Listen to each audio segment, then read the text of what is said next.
Good afternoon, everyone. My name's Billy. Welcome to the Gold Coast Room and for our final afternoon talks.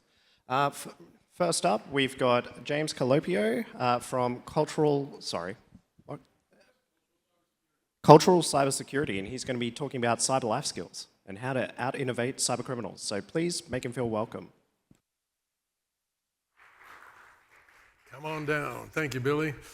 Good afternoon, everybody. Big room with a few people. Glad you're still here. Hope you've had a good couple days. It's the after lunch graveyard session. Try and keep you awake. Apologies for the American accent. I came to Australia in 1990, but I was 30 at the time, so my accent was already set. One other thing you need to know about me is I'm a psychologist, so I come at these things from a very different perspective than people typically do, because this whole talk and pretty much everything I do and that we do at Cultural Cybersecurity is about getting people who are technology focused to recognize that 95% of breaches today happen because of people, not technology. And when I talk about innovation, most people, of course, as soon as you hear the word innovation, you assume, you don't even think about it. You just assume we're talking about technical innovation, because that is all innovation is. But it isn't. What we're going to talk about now, at least what I'm going to talk about, and hopefully engage in some conversations with you, is to get you to change your minds, at least to the point where you start to think about and distinguish between technical innovation and people innovation. So I want to start telling you about the problem, in case you're not aware, the current state of play in cybersecurity, and how they are just kicking us around and out-innovating us. You're probably aware of that, preaching to the converted in a group like this. Then a little bit about some of the research we've done in terms of people's current levels of cyber life skills. What's a cyber life skill? Everybody in here know how to make a cup of tea, right? You know how to cook rice. You know how to make toast. Most of you know how to drive a car. There's just these skills we pick up through life, but nobody has taught us how to recognize a phishing email, or taught our grandmothers that when somebody calls them and says they're from Telstra, it's not 1970 anymore. They're probably not from Telstra. And you probably shouldn't go to Kohl's and buy $5,000 worth of gift cards and give me the numbers so I can start an orphanage in southern Africa someplace, because it's probably not true. These are basic life skills that nobody really has any. You have them, but the 99% of people out there don't have them. If you heard McGinnis talk this morning, she's starting this, stay safe, whatever kind of program, and she wanted to know how many of us heard about it, and nobody in the room had heard about it. We've got so much work to do. Then we'll talk about how we can out-people innovate cyber criminals. Now look, at the very end is my contact details. I've literally run out of cards because my talk this morning was really popular. I'm thrilled, and I gave out all my business cards. If you want a copy of the presentation, don't bother taking photos. If you want to, go right ahead, but just send me an email.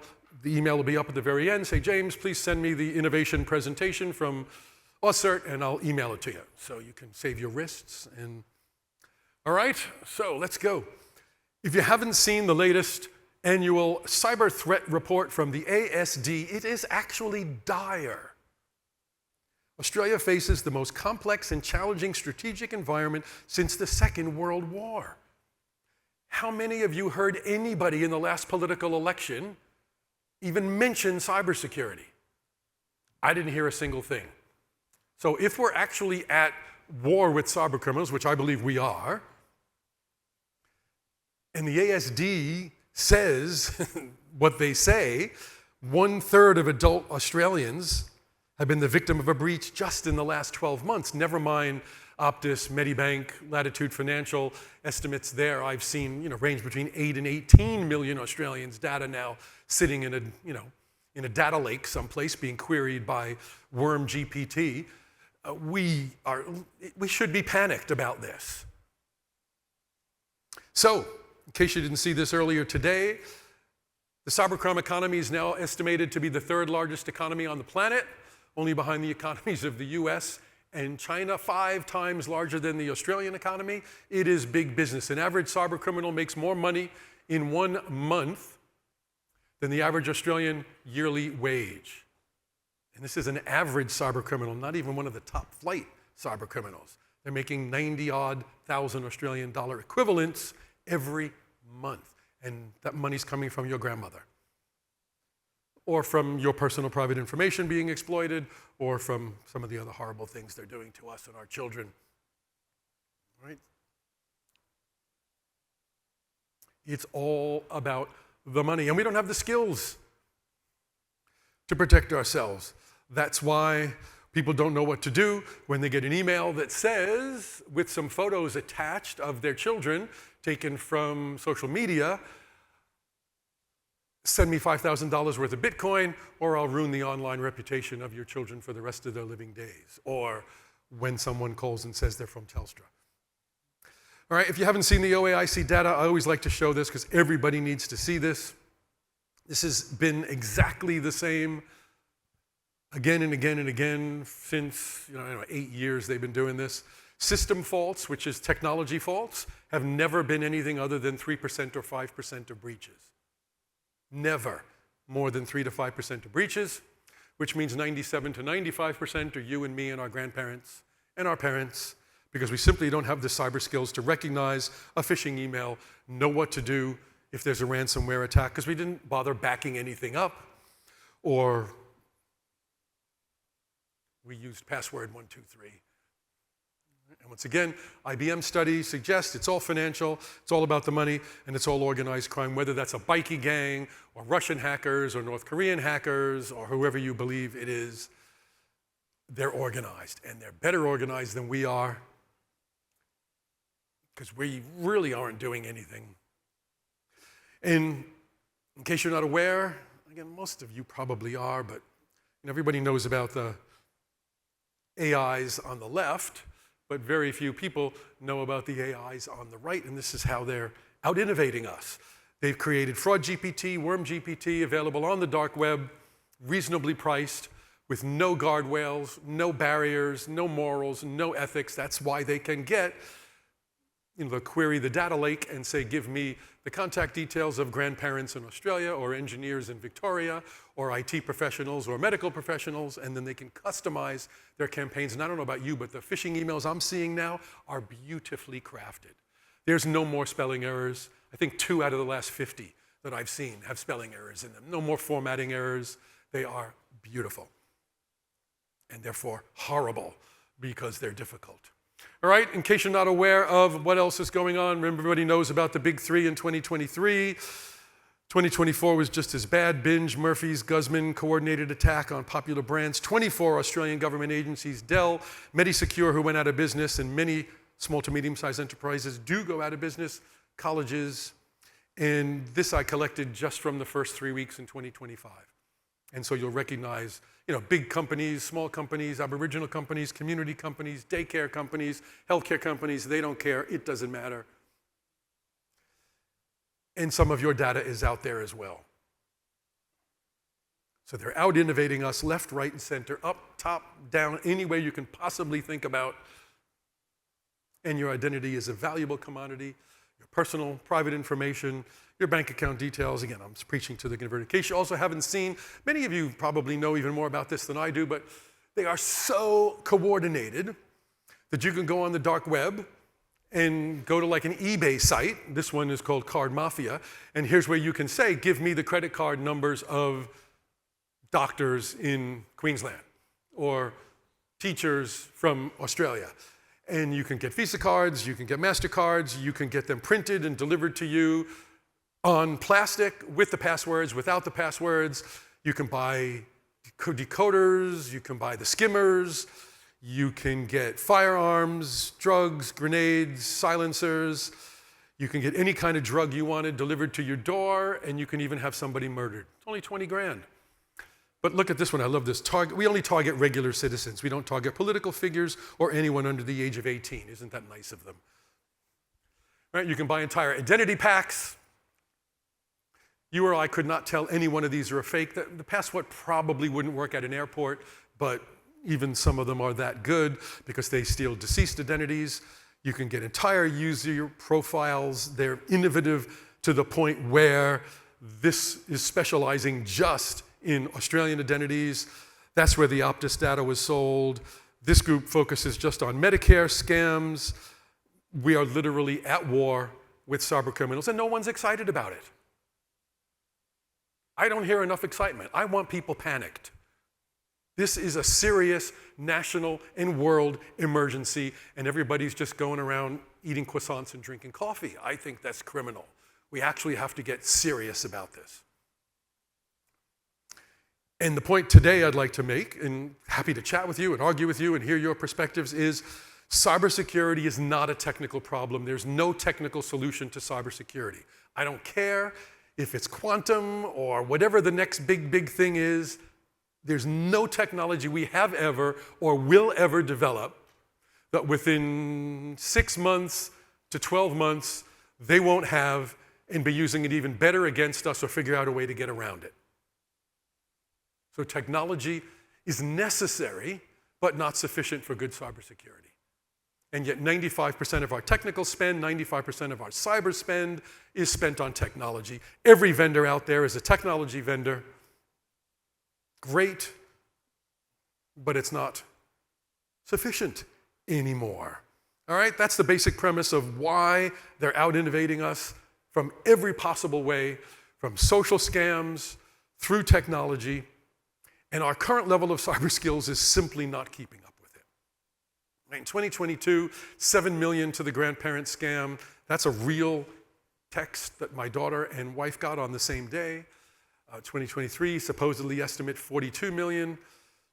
Age generally, I do a lot of talks to the oldies, which is I'm one of, right? 3.4 billion losses according to the ABS.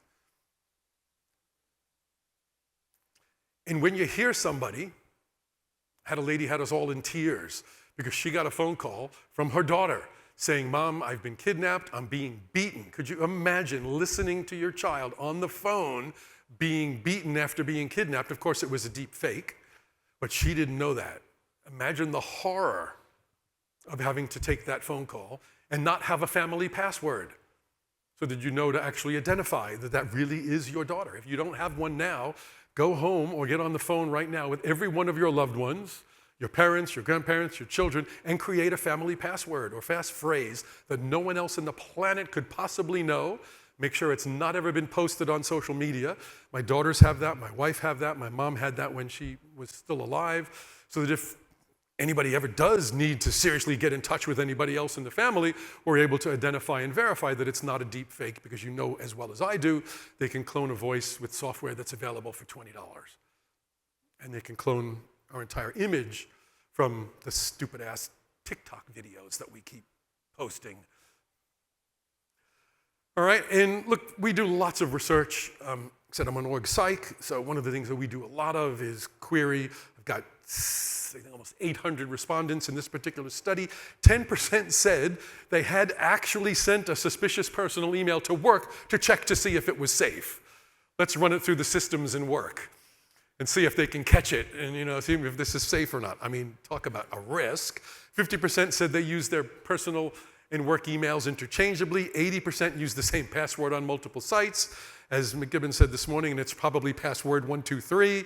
90% only change their password once a year or when forced to. We run hundreds of phishing simulations. An average click rate is 5% to 13%. What is the only acceptable phishing click rate? 0. Right? And yet people are perfectly happy. Oh, good, it went down from 13% to 5%. Isn't that great? No. And then once they click, this is not just opening the email. This is clicking on the hyperlink in the email. Again, it ranges from 2% to 75%, what we call compromise rate, which means they actually put in their credentials. They went whole hog. And then we also asked them, how often do they discuss cyber safety, cybersecurity with their managers? On a scale of 1 to 10, the average is 3 out of 10. So we're not doing our jobs at home or at work. People still believe that they will be contacted by their bank, and their bank will ask them for their password and their details just to check on the security. A lot of people still think it's okay to put a USB that they find on the ground in their computer to check if it's safe. Half the people I talk to don't even know what a VPN is, and of course VPN technology is not perfect. I get a lot of technical people say it's completely useless. That's fine, but it's something. And out of the thousands of individuals that we know in organizations who have access to a password manager, somewhere between 30% and 49% are actually using it. So our skills are not up there, and yet almost 100% of the people we talk to have completed their mandatory online training. And that's the training that everybody doesn't pay attention to and doesn't learn anything from. And yet you're all doing it, and it's a complete and utter waste of time. You've all heard about the finance worker that paid out $40 million because of the deep fake chat with their chief financial officer, and then the CEO got on, and then 3 or 4 other people from the team got on. Every one of them was a deep fake. So we don't have a clue how to recognize that it's a deep fake audio, video. And generally, my suggestion, my assertion, anybody disagree?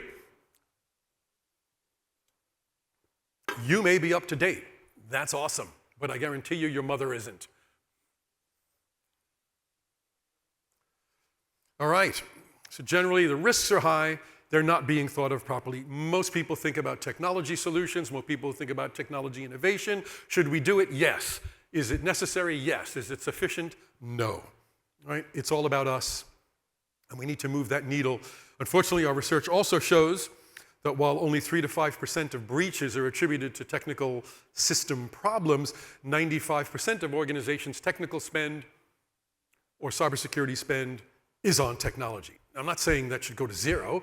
I'm not even saying that should go to 50%, but maybe down to 75% so we could release some money there and time and energy and effort and put it more on the people innovation side, right? Because it is a people and technology problem.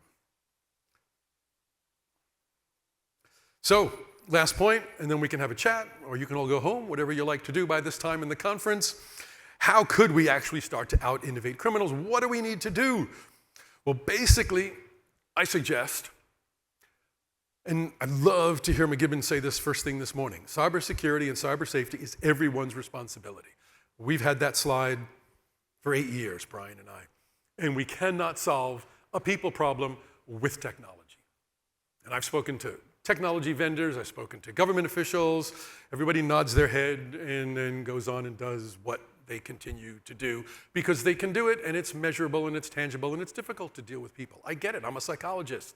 I understand completely. But you cannot solve a people problem that is called cybersecurity with technology.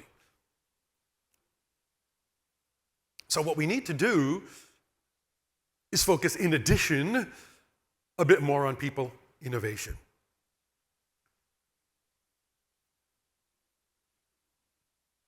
How can we do that?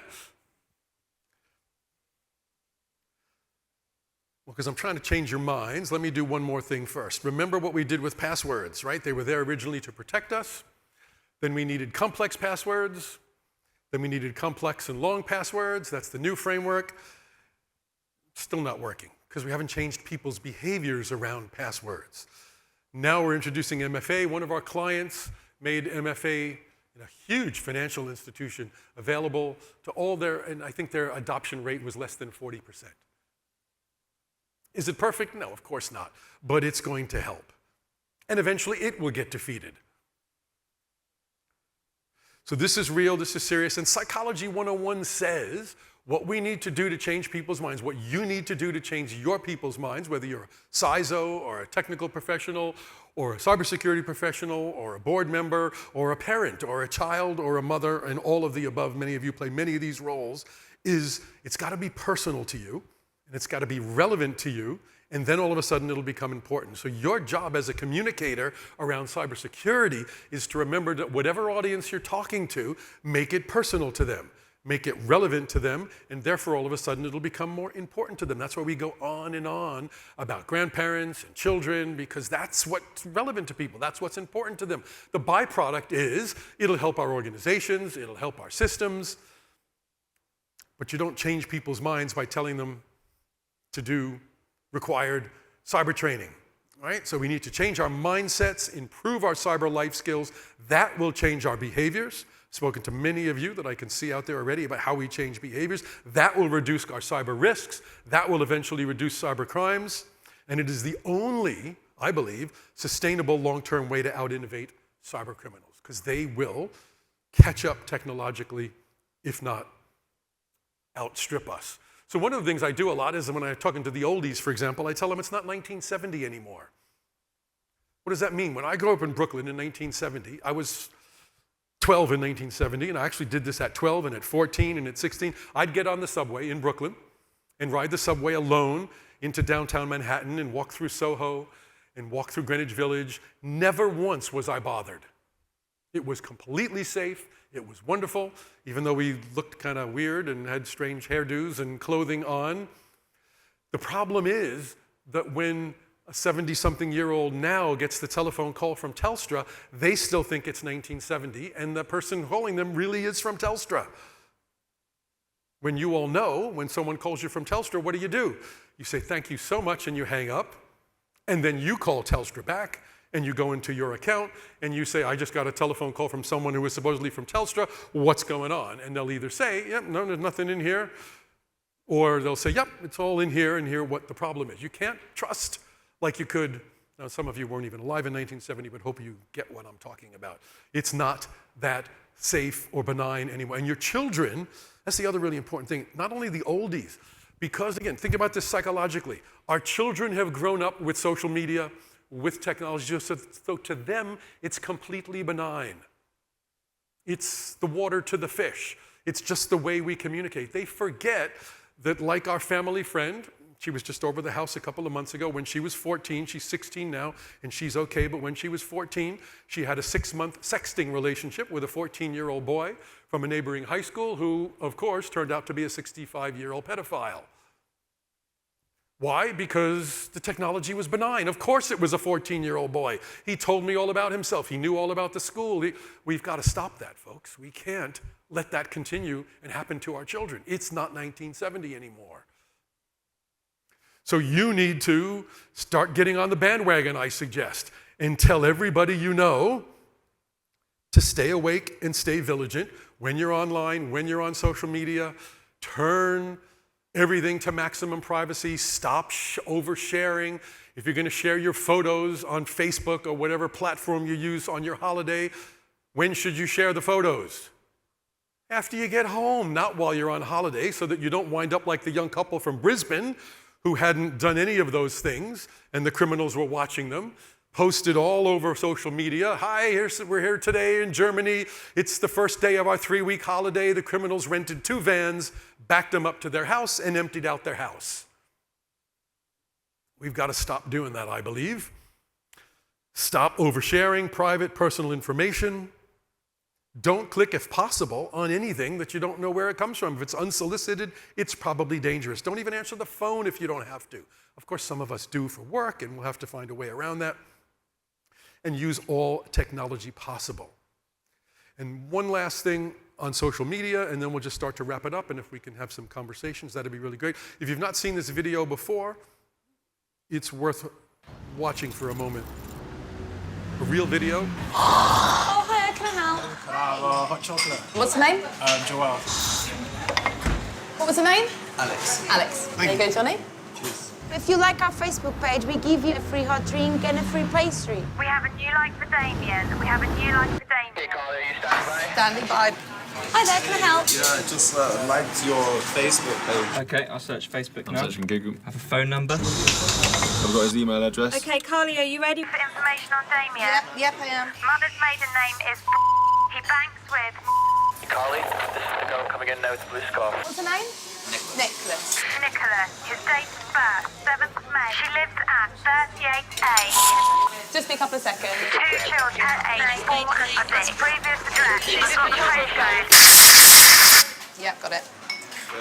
Damien, age 26 and a fitness instructor. How do you know that? Where did you go to UCL? Martin went to South Thames College. Assistant psychologist at Great Ormond Street. How did you know? That is... I don't understand. Oh, better?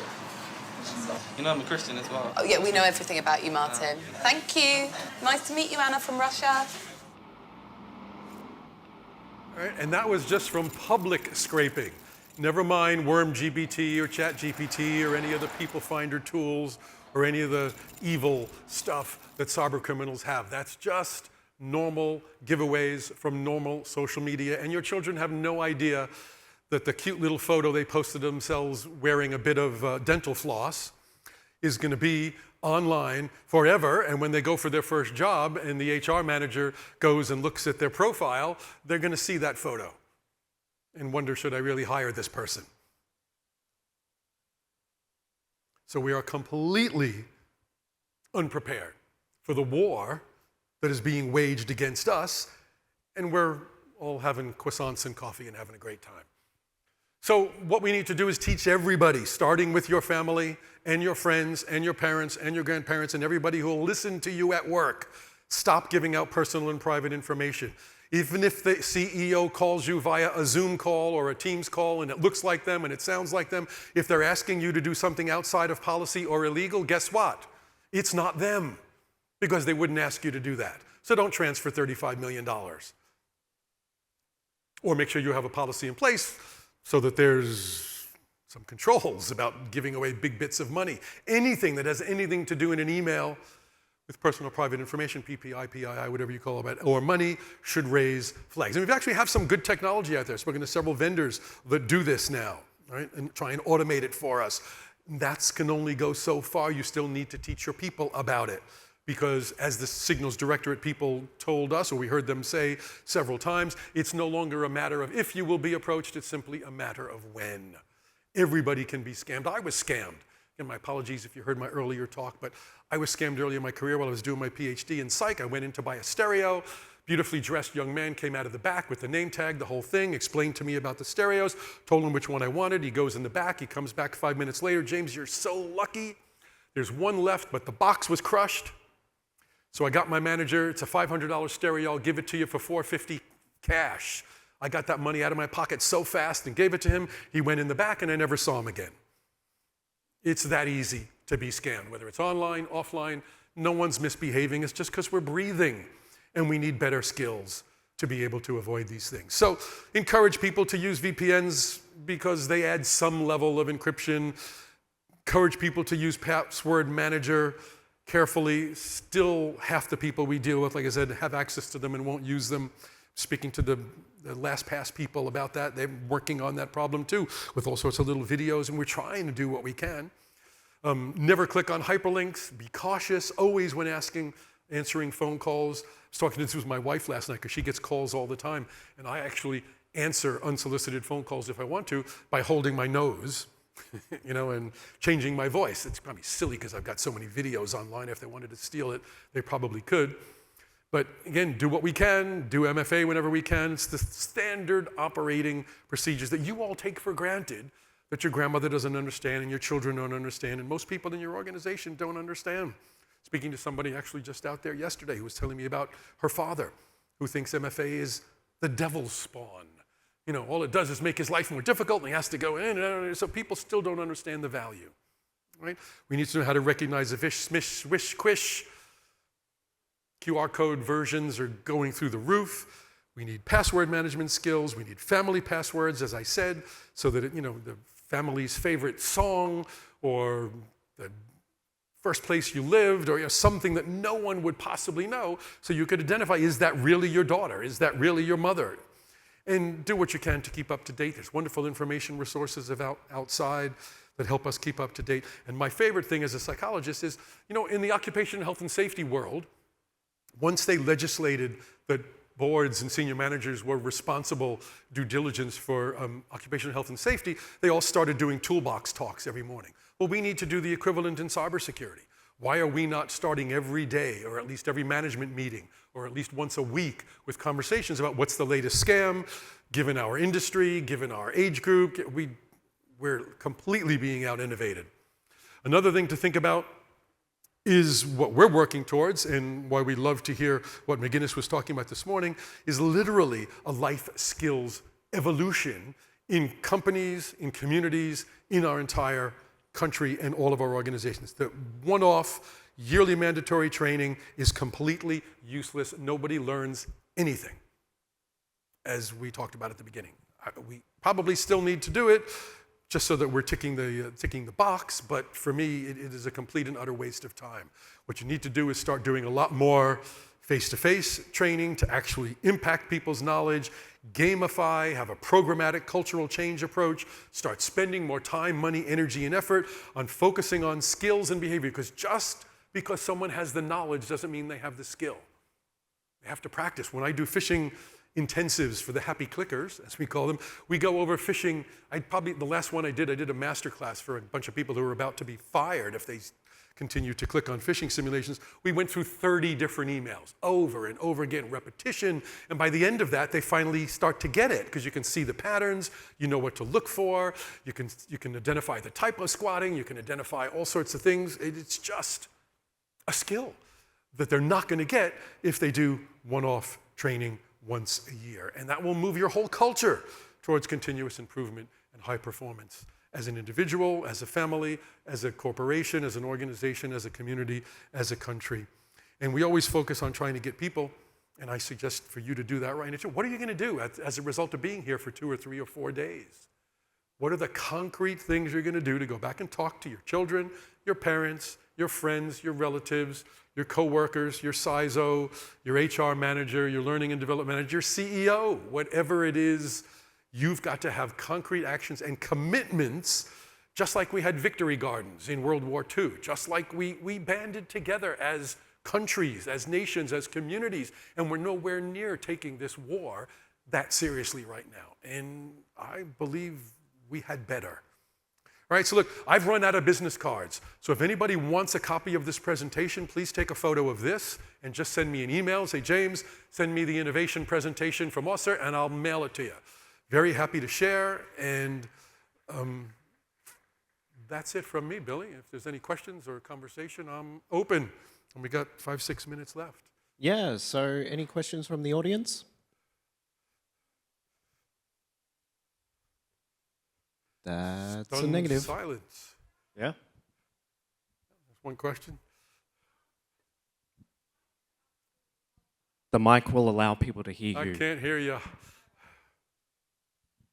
So I need to upskill the culture at the university we're at, and you were mentioning how that mandatory training once a year doesn't cut it. I'm not able to do face-to-face. There's too many staff students. No problem.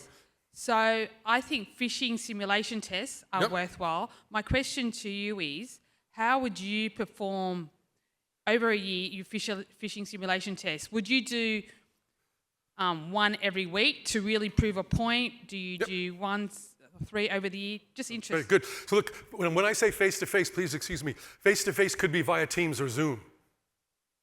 I'm distinguishing that automatic online training from any other kind of training. It doesn't have to be like we are physically face-to-face. That's great if you can do it, but online training, Teams, Zoom works great. We've got awesome results on that. In terms of the frequency of fishing, we basically suggest once a month. Again, our research suggests that 80% of people, this is the 800 people that we've interviewed over the last 8 years, 80% of them say they're perfectly happy with between 1 and 3 phishing emails per month, simulated phishing emails, as long as it's done positively.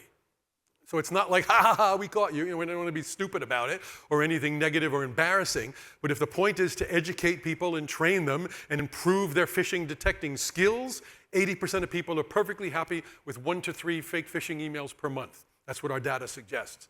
So we know some clients that are doing it every 2 months, some who are doing it quarterly, because that's all they could get in at the start. But our suggestion, and we've seen the best results from monthly. Weekly is probably a bit too much, but 2 or 3 over a month seems to be enough to get their attention, but not so many that it pisses them off and gets really annoying. And stagger them. Don't do them all on one day. Those are the tips. Hope that answers your question. Thank you for the question. Any other questions? Come on. Personal information.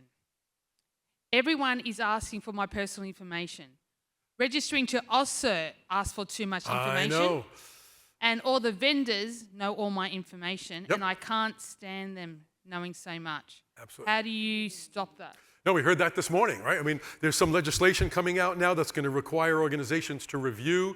The reason why Optus, Medibank, and Latitude Financial and one or two others are now being sued by their shareholders is because, for example, again, my apologies if you heard my earlier talk, both my wife and my son-in-law were Optus customers. In one case for 12, hadn't been Optus customers in one case for 12 years, in another case for 8 years. And they still had their PPI. I mean, that's criminal now. You can't do that anymore.